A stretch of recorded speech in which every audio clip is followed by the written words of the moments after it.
சட்டிச்சோறு, திருவிழா சாப்பாடு, ரொட்டி சட்டை, ஆட்டுக்கறி என விதவிதமான உணவுகளை ருசிக்க வேண்டுமா? வாருங்கள்.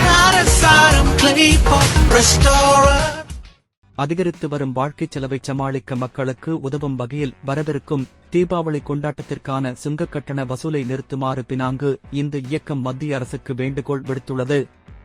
அதன் தலைவர் பி. முருகையா இந்த அழைப்பை விடுத்து தீபாவளி வார இறுதியில் சுங்க கட்டணம் செலுத்துவதை ரத்து செய்ய வேண்டுமென்று பரிந்துரைத்தார்.